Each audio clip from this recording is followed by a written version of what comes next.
नमस्कार साथियों। अब तक हमने संधि से जुड़े हुए काफी नियमों को देखा व पढ़ा व समझा है। उसी क्रम में अब फिर इस कक्षा में व्यंजन संधि से जुड़े हुए कुछ और तथ्यों को लेकर के हम आपके सामने हाजिर हैं। तो आइए इस संधि की विकास यात्रा को आगे शुरू करते हैं। कुछ शब्दों को हम देखेंगे और उस शब्दों का विश्लेषण करेंगे और फिर हम उसके नियमों की तरफ जाएंगे। जैसे एक शब्द आता है उत्थान। क्या आता है? उत्थान। अगर मैं इसका विग्रह करूं तो उद और स्थान शब्द लिखा है मैंने। उसी प्रकार अगर मैंने उत्थापना का विग्रह करूं तो उद और स्थापना, यह विग्रह इनका होगा। अब इन विग्रह से हम क्या करेंगे? इसके नियम को देखने का प्रयास करेंगे। अर्थात हमारे पास क्या आया? उद उपसर्ग आया। क्या आया? उद उपसर्ग। और उसके बाद सवर्ण आया। क्या आ गया? सवर्ण आ गया। तो ये उद किस में परिवर्तित हो गया? उत में। किस में हो गया? उत में परिवर्तित हो गया दोस्तों। और इस स का क्या हो जाता है? लोप हो जाता है। अगर उद उपसर्ग के बाद स आ जाए, क्या आ जाए? स, जो कि हमारे पास कौन सा है? दंतव्य स है। क्या है? दंतव्य स है। ये एक ही नियम पर काम करेगा साथियों। अगर उद उपसर्ग के साथ दंतव्य स आ जाए तो उद उत में आदेशित हो जाता है और दंतव्य स का लोप हो जाता है। इस प्रकार से हम यहां देखें तो यहां हमने उद उपसर्ग देखा और यहां हमने दंतव्य स देखा जो कि स्वर रहित था। यहां इसका क्या हो गया? लोप हो गया और इसमें यह उत में आदेशित हो गया। तो उत और हमने थान का थान पुनः मेल करके लिख दिया। अगर इस प्रकार के एक दो शब्द है साथियों, लेकिन मैं उनसे भी आपको परिचित करवा देना चाहता था जिससे कि ये शब्द आपके सामने आए और इनसे भी आप परिचित हो सको। उत्थापना, उद और स्थापना। नियम बस इतना सा है। नियम इतना सा है। उद के बाद यदि दंतव्य से आ जाए तो उद उत में आदेशित हो जाता है अर्थात परिवर्तित हो जाता है और दंतव्य सा का क्या हो जाता है? लोप हो जाता है। अब एक चीज और आती है कि यदि री, य, र और स आ जाए, कहाँ आ जाए? प्रथम पद में कहीं भी आ जाए, री, य, र और स, उसके बाद न आ जाए, दूसरे पद का प्रथम वर्ण क्या आ जाए? न आ जाए, तो ये न किस में चला जाएगा? न में चला जाए। इसमें चला जाएगा साथियों, न में चला जाएगा। यदि री, य, र और स आ जाए तो ये किस में चला जाएगा? ना में परिवर्तित हो जाएगा। इस एक नियम को आप और याद कर लीजिए, इस नियम को समझ लीजिए। इससे जुड़े हुए कई उदाहरण, कई शब्दों का आप विश्लेषण बहुत ही तुरंत गति से कर पाओगे। अर्थात 4 वर्ण आने चाहिए, री, य, र और स, और उसके बाद दूसरे पद या दूसरे शब्द का प्रथम वर्ण न होना चाहिए, तो न में बदल जाता है। जैसे कई शब्द है हमारे पास, ऋण शब्द आता है, री आ गया और मैंने यहाँ न लिख दिया। अब देखो, आपको देखने में ऋण शब्द छोटा सा लग रहा होगा, एकदम 2 वर्णों का मेल लग रहा है, लेकिन इसका भी विग्रह है, इसका भी हमने संधि शब्द है ये ऋण। कई बार ये प्रश्न आता है साथियों कि ऋण शब्द देख करके पूछ लिया जाता है, कई 2-4 शब्द देख करके कि निम्न में से किसमें संधि नहीं है। इसलिए मैं आपके सामने ये शब्द लेकर के आया हूं, ऋण, कि किसमें संधि नहीं है। तो हमें सबसे छोटा शब्द ऋण दिखता है और हम सोचते हैं कि इसमें कहां संधि होगी, तो हम उसको अपने उत्तर के चयन में शामिल कर लेते हैं और वहीं हम गलती कर बैठते हैं। तो अब इस कक्षा के बाद ऐसी गलतियां नहीं होनी चाहिए। तो री और न।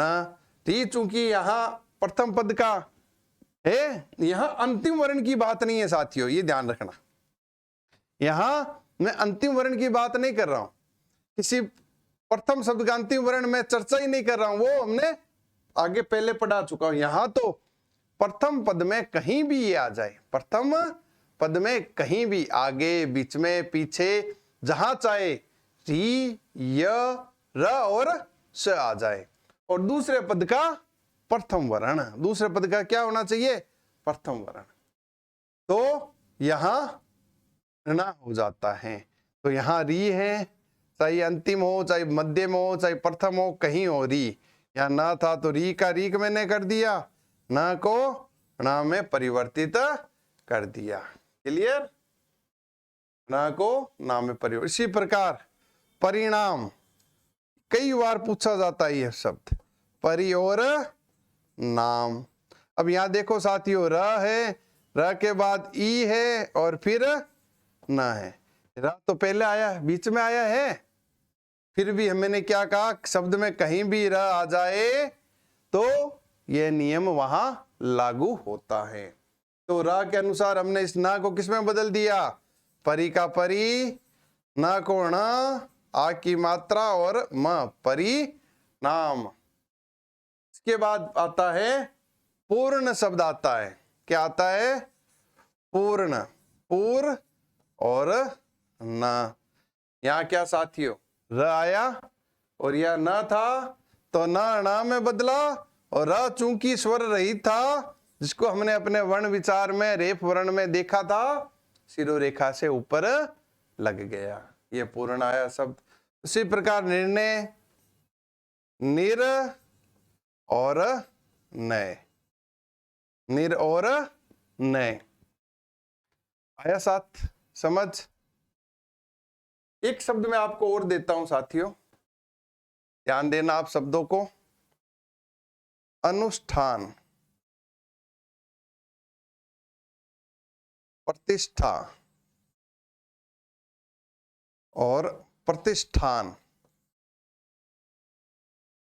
प्रतिष्ठान आया समझ? सब देखे होंगे आपने, क्या इनमें संधि है क्या? मेरा प्रश्न यहां है, ये शब्द लिखने का मेरा एक केवल और केवल एक उद्देश्य है, आपको ये बताना कि अनुष्ठान, प्रतिष्ठा और प्रतिष्ठान में संधि है क्या। अगर है तो किस प्रकार की संधि है तो यहां संधि किस प्रकार की है, ये हमें देखने की जरूरत है। हमने अब तक दो नियम यहां देख चुके हैं, उद और दंतवेशा का। री, य, र, स में न जो ण में बदल जाता है, ये नियम। इन नियमों को साथियों आप क्या करना कि मेरे इस वीडियो को देखते देखते, इस कक्षा को देखते देखते आप अपनी नोटबुक में बॉक्स बना बना करके नियम संख्या 1, नियम संख्या 2, नियम संख्या 3 करके जरूर लिख लेना, जिससे कि आप जब परीक्षा में बैठो उससे पहले उनको एक बार स्मरण कर लो। और कुछ नहीं करना, एक बार उसका स्मरण करना है। ये पूरी की पूरी व्यंजन संधि के जितने भी नियम हैं हमारे सामने एकदम साक्षात आंखों के सामने नृत्य करते हुए प्रतीत होंगे, क्योंकि हमने किए ही इस तरह से कक्षा में सबको अलग अलग विभेदित करते हुए, वर्गीकृत करते हुए हमने इनको किया है। अनुष्ठान, प्रतिष्ठा और प्रतिष्ठान। अगर मैं इसका विग्रह करूं तो मैं करूंगा अनुष्ठान का अनु और स्थान, अनु और स्थान। इसका विग्रह करूं प्रति और स्था, प्रति और स्था। प्रतिष्ठान का प्रति और स्थान। देखो यहां थ आया, थ किस में था, किस वर्ग में था? त, थ, द, ध और न किसमें था? त वर्ग में। और त वर्ग किसमें आता है हमारे? बताइए साथियों, मैंने आपको उच्चारण स्थान के आधार पर वर्गीकृत करते हुए बताइए, त वर्ण किसमें आता है? किसमें आता है? दंतव्य में। किस में आता है? दंतव्य में आता है। आता या नहीं आता? और फिर स को मैंने बताया, इस नियम को ध्यान देना थोड़ा। किया? ये स किस में आता है? किस में आता है? दंतव्य में। आता या नहीं आता? यह त वर्ग पूरा का पूरा दंतव्य में आता है, ये स दंतव्य है। और यहां हमने क्या कर दिया? क्या कर दिया? इस सा को इस सा में बदल दिया। बदला या नहीं बदला? ये सा किस में था? मूर्धन्य में। किस में था? मूर्धन्य में। और ये त वर्ग किस में आता है? ट ठ ड ध, अभी हमने देखा था मूर्धन्य में। आया या नहीं आया? आया। तो इस नियम को अगर ये देखना चाहे तो हम ये कह सकते हैं, यहां देखो ई जुड़ा हुआ है, यहां उ जुड़ा हुआ है। अगर ई व उ, मैं यहां लिख रहा हूं, अगर प्रथम पद में अंतिम वर्ण या ई व उ हो, दूसरा क्या हो जाए? दंतव्य आ जाए। क्या आ जाए? दंतव्य आ जाए। तो ये दंतव्य किस में बदल जाता है? मूर्धन्य में बदल जाता है साथियों। किसमें बदल जाता है? मूर्धन्य में। नियम इतना सा है, मैंने आपको उसको वर्गीकृत करते हुए पूर्ण समझाने की कोशिश की। अर्थात दंतव्य त थ द ध और न आ जाए, या फिर दंतव्य स आ जाए तो, और आगे ई व उ हो, तो ये दंतव्य अपने ही समान अगले मूर्धन्य वर्ण में आदेशित हो जाता है। यहां क्या हुआ? स था, ये स किस में आदेशित हुआ? इस स में आदेशित हुआ। था किस में आदेशित हुआ? ठ में आदेशित हुआ। और आगे वाला वर्ण जो शब्द था उसको मैं हूबहू उसी प्रकार से लिख दिया। अनुस्थान का अनुष्ठान, प्रति और इष्टा का प्रतिष्ठा, और प्रतिष्ठान का प्रति और स्थान शब्द हमने किया। आया समझ साथियों? हमने इन तीन नियमों को यहां देखा और समझने की कोशिश की है। नियम संख्या 1, नियम संख्या 2 और नियम संख्या 3। आप इसका स्क्रीनशॉट ले सकते हो, स्क्रीनशॉट ले सकते हो आप इसका, और इसको अपने आगे की प्रतियोगी परीक्षाओं के लिए स्थायी रूप से अपने सोशल प्लेटफॉर्म पर, अपने किसी भी डिजिटल प्लेटफॉर्म पर संरक्षित कर सकते हो। आगे चले। यहां तक समझा आपने? व्यंजन संधि काफी बड़ी थी। इस बड़ी को, इस क्लिष्ट तत्व को, इस दुरहता को मैंने हल करने के लिए आपके सामने छोटे छोटे नियमों पर इस व्यंजन संधि को विभाजित किया था। अलग अलग आपको मैंने बॉक्स बना बना करके अलग अलग नियमों को बताने की कोशिश की थी, जिससे कि जो हम क्या करते हैं कि अधिकांशतः हमारे मन में जब संधि का प्रश्न आता है तो हमारा मस्तिष्क उसको स्वीकार करने के लिए अपने आप को असमर्थ पाता है, और हम यह कोशिश करते हैं कि एन के एन प्रकार इसको जैसा हो वैसा देख ले। मैं आपके सामने संधि के पूरे प्रकरण को बहुत ही सरल व सुबोध और अधिगम के स्तर पर सरलीकृत करते हुए लेके आया था, और उसको कराने का प्रयास भी किया हूं, जिससे कि आप संधि के संबंध में जो आपकी धारणाएं हैं, पूर्वाग्रह हैं, वो समाप्त हो सके, और संधि जो है बहुत ही सरल और सुबोध तरीके से आपके सामने प्रस्तुत हो सके। तो मैंने ये अपनी तरफ से एक प्रयास किया है। आपको कैसा लगा वो आप उसको विचार करना। आगे चलते हम इसमें। अब यह शब्दों के चर्चा मैंने आपको, इस प्रकार के शब्द थे, मैंने जब आपको लोप का बताया था स्वरूप व्यंजन संधि में, वहां मैंने हल्की सी चर्चा की थी, और अब उसको मैं पूर्णतः बता देता हूं कि यदि न हो, प्रथम पद में न हो, क्या हो, न हो, तो यहां किसी प्रकार का कोई भी शब्द आ जाए, अर्थात अगर प्रथम पद में स्वर रहित न होता है तो उसका क्या कर दिया जाता है, लोप कर दिया जाता है। बस इतना सा है। यहाँ युवा अवस्था है, इसको मैं युवान भी लिख सकता हूं, वो भी शुद्ध है, और युवन भी लिख सकता हूं, वो भी शुद्ध है। साथ में मैंने क्या लिख दिया, अवस्था। क्या लिख दिया, अवस्था। तो यहां न का लोप हो गया, न का लोप होने के बाद सीधा क्या आ गया, युवावस्था। उसी प्रकार युवन में अवस्था लिखता हूं तो न का लोप होता है, या अ और आ वा में बदल जाता है, युवावस्था। अर्थात यही है कि अगर प्रथम पद का अंतिम वर्ण स्वर रहित न होता है, क्या होता है, स्वर रहित होना जरूरी है, तभी उसका लोप होगा, अदरवाइज उसका लोप नहीं होगा। प्राणी मात्र, क्या है, प्राणिन और मात्र। शब्द शुद्ध ये है, क्या है, शब्द शुद्ध ये है। एक मैं शब्द लिखता हूं आपको शब्द शुद्धि के दृष्टिकोण से, पक्षीगण, क्या है, और एक लिखता हूं पक्षी, एक लिखता हूं पक्षी, एक लिखता हूं पक्षीगण।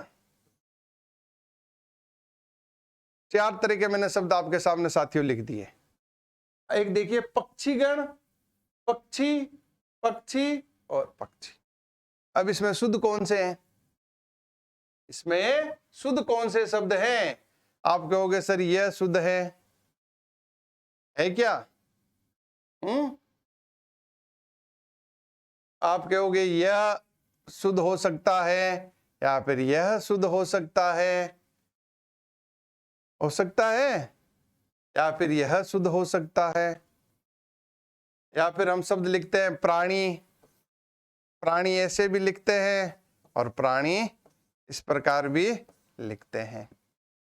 शब्द शुद्ध कौन सा है, हमें यह देखना है, शब्द शुद्ध कौन सा है।